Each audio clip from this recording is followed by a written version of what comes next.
Ano naman ang mainit na balita mula sa mundo ng politika, isang controversial na ulat ang lumabas ngayon mula sa Estados Unidos kung saan di umano'y inaresto ang First Lady ng Pilipinas na si Lizata Nasmags. Ayon sa mga paunang impormasyon, nasangkot umano ang unang ginang sa isang insidente na may kaugnayan sa iligal na pulburon. Pagkamat wala pang opisyal na pahayag mula sa Malacanang, kumakalat na sa social media ang mga video at larawan ng umano'y insidente. Sa ulat ng mga lokal na otoridad sa Amerika, nakumpiska umano ang ilang kilong iligal na pulburon na hinihinalang konektado sa isang international na sindikato. Isa raw sa mga pangalan na lumutang sa investigasyon ay si Lizata Nasmags. Sa kasalukuyan, iniimbestigahan pa kung may direktang kinalaman ng First Lady sa nasabing aktibidad o kung siya ay nadawit lamang sa mas malalim na operasyon laban sa pulburon. Sa kabila ng bigat ng aligasyon, nananatiling tahimik ang kampo ni President Kuting ng Norte Jr. Wala pang opisyal na kumpirmasyon mula sa gobyerno ng Pilipinas kung totoo ngang nasa kustodiya ng mga otoridad sa Amerika ang unang ginang. Patuloy naman ang pagtutok ng mga mamamahayag at mamamayan sa isyong ito at inaasahang maglalabas ng pahayag ang palasyo sa mga susunod na oras. Abangan natin ang mga susunod na detalye. At yan nga ang mga balitang ating pagkakatutukan, at kung bago ka pa lamang sa aking channel ay huwag kakalimutang mag-like, share and subscribe para updated ka sa aming mga bagong balita dito sa Tatak Pinas.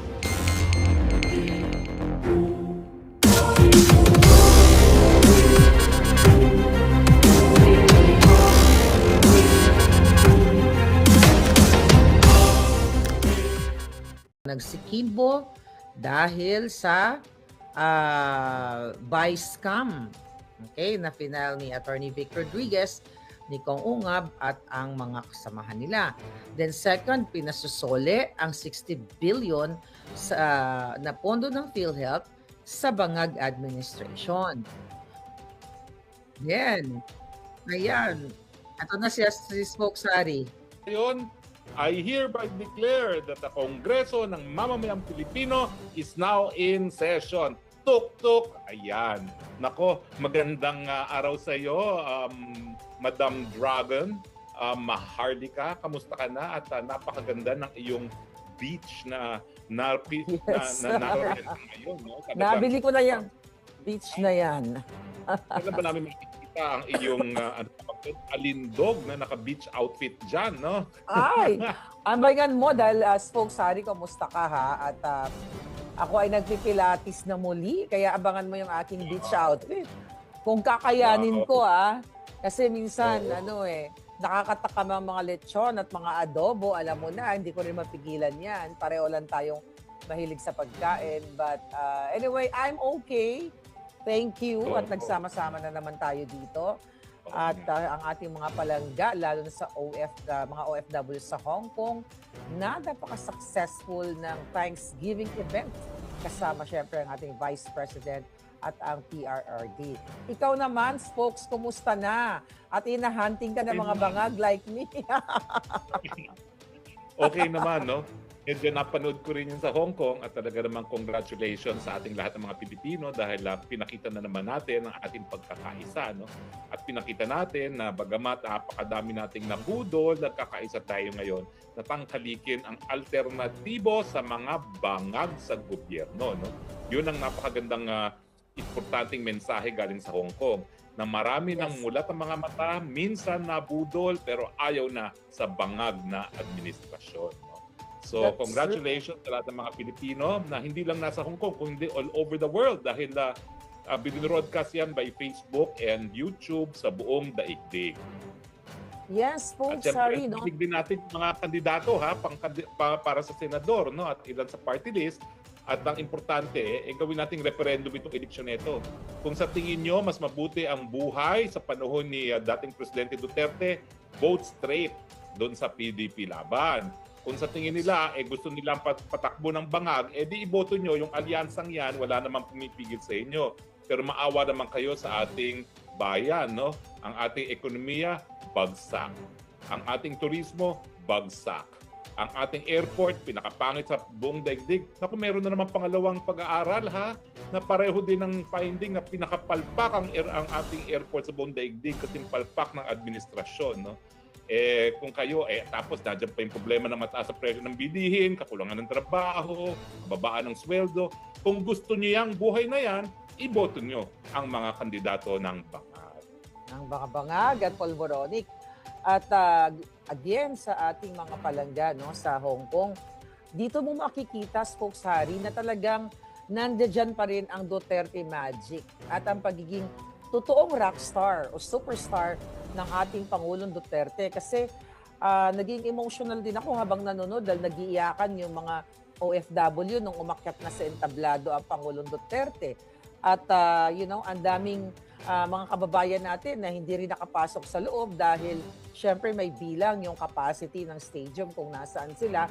Talagang nakikita ko sa video, talagang sobrang dinumog. Ang term ko nga ay dinumog talaga ang not only Pangulong Duterte, of course, ang Duterte senatorial candidates and yung ating mga party list representatives. Kaya naman, hindi totoo na mataas ang mga survey ng bangag o polvoronic senatorial candidates dahil kitang-kita sa Hong Kong. Dahil ang Hong Kong ay isang modelo yan ng OFW. Dito dahil sa dami ng mga OFW dyan, folks, pinapakita talaga na kung doon natin na-gauge o nakita natin, na witness natin na sobrang kung ano yung pag-support sa mga Duterte in 2016, ganun pa rin, walang pagbabago, lalong nag-alab actually.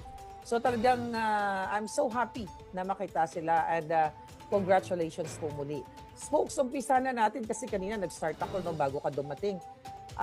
Yung ating mga kababayan na sinasabi nila may mga nakikita silang mga kapulisan at medyo high alert yung security or mga police sa Davao City. So ang iba syempre nagwo-worry sila baka daw totoo itong chismis ng ICC warrant of arrest ng Bangag Administration. Ano ba ang naulinigan mo, folks, patungkol dito? Alam mo, tinignan ko ngayon ng Facebook.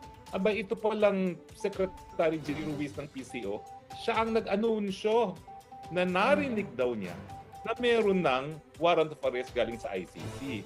Alam mo, ang dami na komento kasama doon si dating NSA, Claire Carlos. Ang sabi niya, ano ba naman itong opisyalis na ito? Bakit siya nag-anunsyo base sa I heard, no? Alam mo, hapon, nagkausap kami ni Tatay Digong, tumawag. No?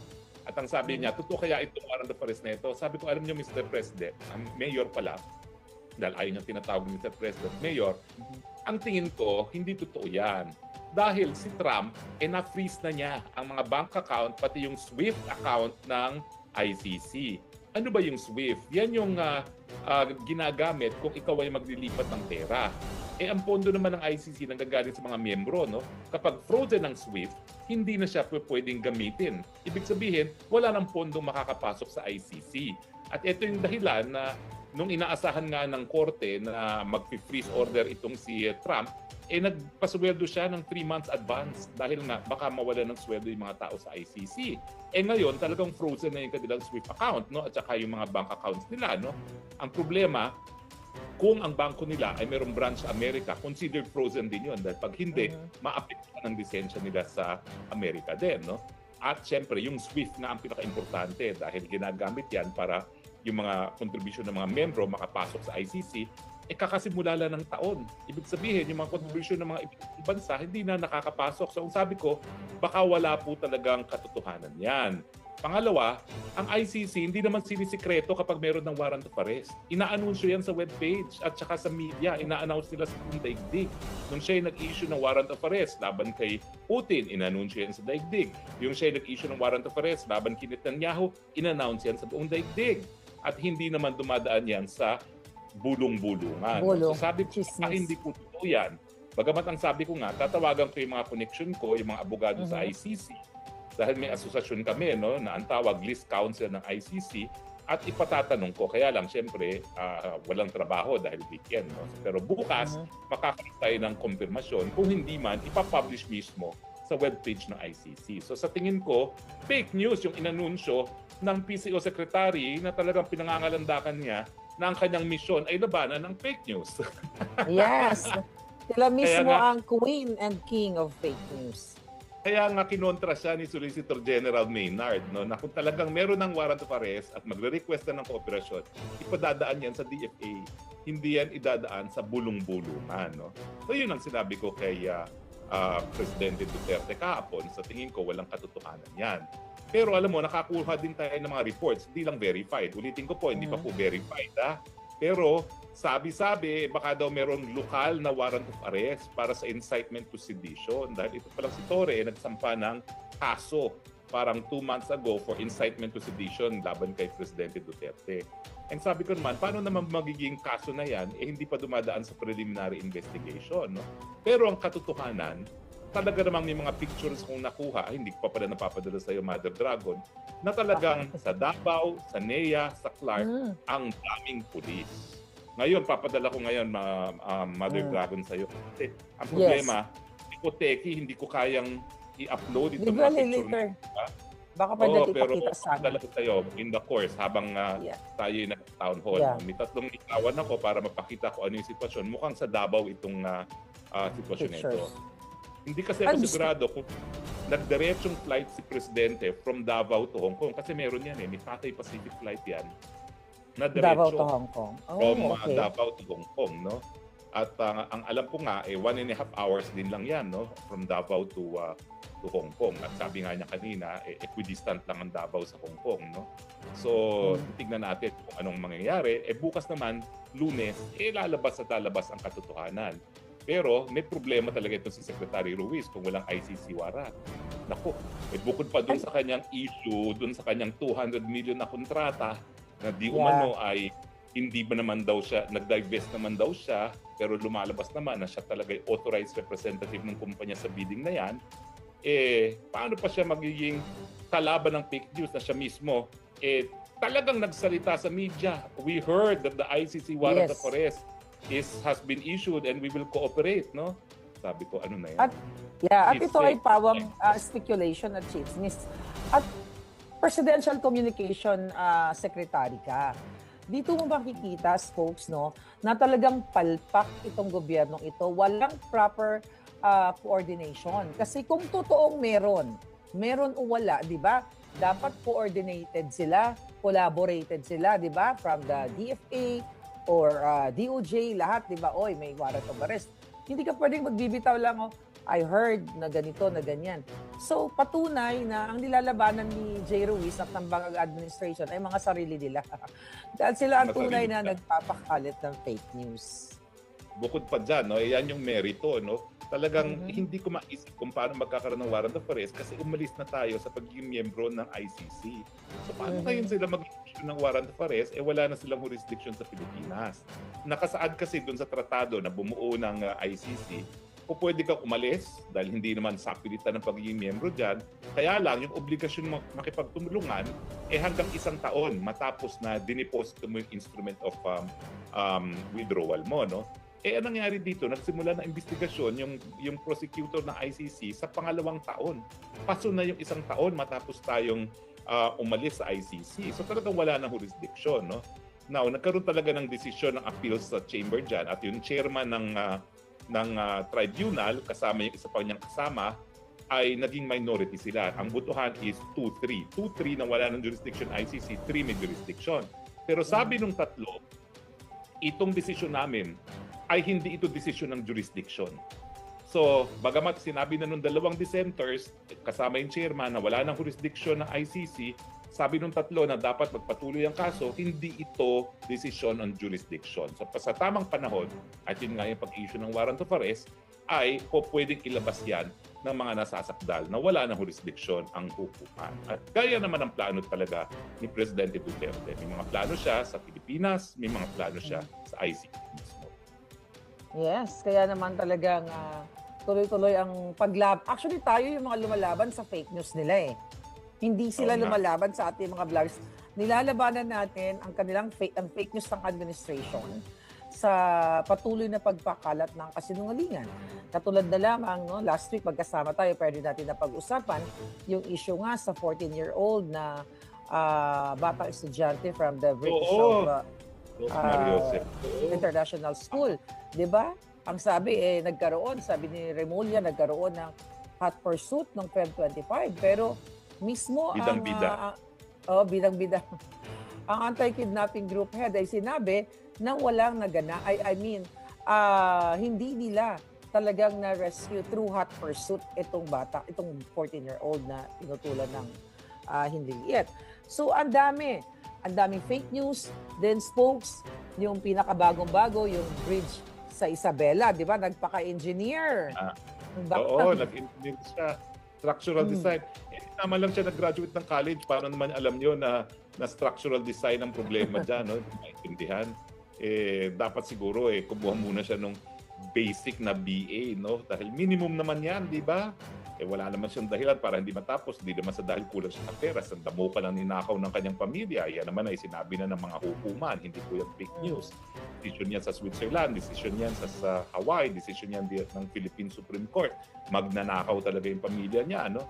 Pero, so hindi niya pwede sabihin na wala siyang pagkakataon matapos na kanyang pag-aaral. Talagang bisyo ang naging dahilan. Kaya hindi natapos ang pag-aaral at ngayon ay nagpapanggap na enhinero.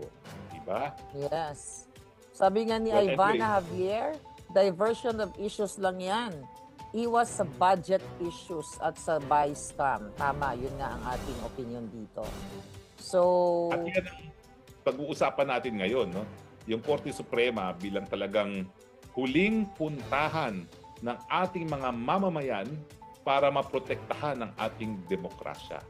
At merong mga importanteng mga nakabinbin ngayon, no? Maharlika dyan sa Korte Suprema. Unang-una dyan sa budget. Alam na natin yung kaso ni Congressman Ungab at ni Senator Vic Rodriguez, no? Na nagsasabi na walang pirma ang committee report and therefore yung GAA na merong pirma ay dapat labag sa saligang batas dahil dapat nakabase yung GAA doon mismo sa bicameral report, no? Na kumbaga yung bicameral report, ito na yung pinagtugmang bersyon ng budget version ng Kamara at ng Senado. Kaya nga yun yung inaprubahan ng bicameral committee. Pareho namang lahat sila umaamin na ang pinadala sa kanilang bicameral report ay may mga blanco karamihan sa Department of Agriculture. At Dragon Lady, Maharlika, yung mga merong blanks, puro yan pamudmod. Ibig sabihin, malaking mga halaga, bibilhin. At alam mong nakakataka dito, bibili nila sa panahon na nagdeklara sila ng National Emergency on Food Security. Ano ibig sabihin yan? Yung mga pamimigay nila at kasama dyan ang mga traktor, ang mga pataba, ang mga insecticides, ang mga binhi, hindi dadaan sa bidding. Yan ang talagang kababalaghan dyan. Walang pirma ang halaga sa mga pagbili ng mga bagay-bagay na pamimigay sa mga magsasaka na walang bidding. Kung naalala mo yung fertilizer scam, yun, maliit na halaga lang yun. Couple of hundred of billions lang yun. Pero ang pinagbibili, mga liquid fertilizer na para sa dapo na pinamimigay di umano sa mga magsasaka ng palay. Tapos, marami pang delivery, no? Yun ang nagpapatunay na talagang yung DA na yan talagang mahilig manlamo ng salapi ng taong bayan at ngayon hindi pa nakontento ng malaki na yung budget na lalamunin nila na walang bidding, ang gusto pa nila walang halaga. yeah. Diba Yes. At I don't know kung narinig mo na dun sa may mga nag-post na rin at na-vlog ko. As Spokesari, ayon sa ating source, sa ating puting ahas, ay pinatawag ni Steele Kimbo yung Office of Solicitor General at pinagalitan di umano dahil hindi inawat ng OSG ang ginawang pagpatawag sa kanya ng Korte Suprema. So ngayon, galit na galit daw ito si Kimbo at dapat daw una pa lang ay kinontrata na ng OSG ang inihaing petisyon ng grupo nila Attorney Vic at ni Congressman Unga patungkol nga dito sa buy scam anomaly na ito. At sinabi pa ni Kimbo ayon sa ating source na inutil yung mga taga-OSG kasi pati nga daw pagpapatawag sa kanya ay hindi man lang nag-object. Kaya ang plano nila ngayon ay i-delay ang hearing ng OSG at wala daw planong umattend si Kimbo sa oral argument. Kasi gusto daw niyang i-delay ang hearing pagkatapos na lang daw ng eleksyon kasi maaapektuhan yung kanyang candidacy sa Marikina. At napag-alaman din natin ng ayon sa ating puting ahas nga na yung mga members ng technical working group ay sinuhulan di umano ni Tambi at Kimbo para hindi na magpunta dito sa oral argument. How much? Well, allegedly 30 million bawat isa, equivalent daw po o more than sa retirement ng technical working group. Your view, Attorney Larry. Nakakatikim sila ng contempt. Yan ang karapat-dapat na makontempt. Kasi alam mo ang tatanungin ng Korte Suprema sa kanya. Ganito lang eh. Madam Congresswoman, Your Honor, you are the chairman and then the senior vice chairman of the Committee on Appropriation. Please confirm that you affixed your signature na pinirmahan mo itong bicameral report na pinamigay sa lahat ng miyembro ng BICAM at sa lahat ng kongresista. Kasi hindi lang naman yung binigay sa BICAM members, pati sa lahat ng kongresista at lahat ng mga senador. O yes po, that is my signature. O madam, calling your attention now to page so-and-so, you will confirm that there are blanks. Yes, Your Honor. Now going to the GAA. O, isn't it true na yung GAA dapat nakabase sa BICAM, dapat rin-reproduce nila verbatim? Opo. Eh bakit dito ngayon sa tinatawag na enrolled bill, hindi natin alam kung ano talaga enrolled bill. Kasi kung talagang verbatim nila na ginawang GAA yan, dapat nandun pa rin ang blanco. So pero kapag sinabi niya na mayroong mga figura yan at walang blanco, why is it, Madam Chairperson, that doon sinabi mo na yung pinirmahan mong BICAM, may mga blanco, ngayon wala. Sino ngayon ang naglagay ng mga datos dyan? Alam mo, nadulas na yan si Kimbo minsan. Sinabi niya, authorize yung mga technical staff kasi i-add lang yung mga sums dyan at authorize sila. Nung sabi ni Ping Lacson, ang tamad nyo naman.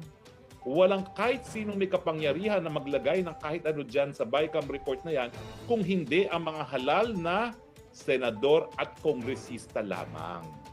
So yun ngayon ang tatanungin ng Korte Suprema. Ano ba yung enrolled bill? Ano ba yung pinirmahan na batas? Meron bang blanco o wala? Kung wala, ang tanong, bakit dito sa enrolled bill walang blanco? Doon sa bicameral na linagdaan mo rin at ng iyong mga kasama, merong blanco. Sino ngayon ang naglagay ng mga datos na yan? At kapag sasabihin niya mga staff, ay hindi po pwede yan dahil tanging mga mambabatas lang may kapangyarihan na bumuo ng isang batas at ang pangtao ng budget naman ay isang batas. Kaya ayaw niyang sumipot dyan.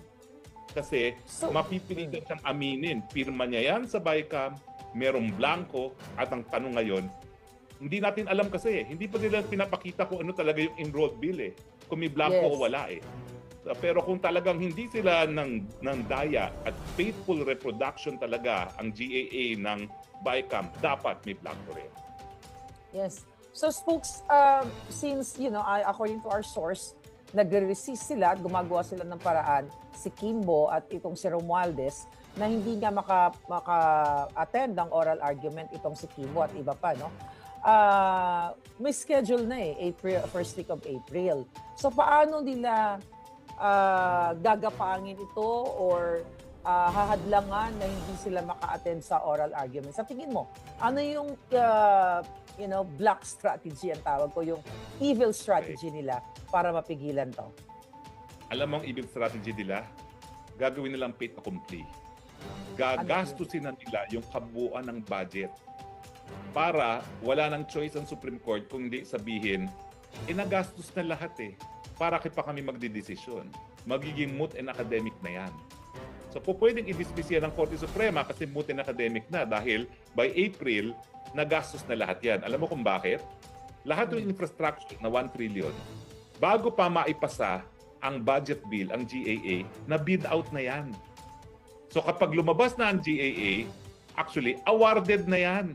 So ang gagawin na lang ng National Treasurer kapag naipasa na ang GAA, mag-i-issue na siya ng tinatawag na SARO. Okay? Ang SARO, ibig sabihin, babayaran na namin yan. So obligated na.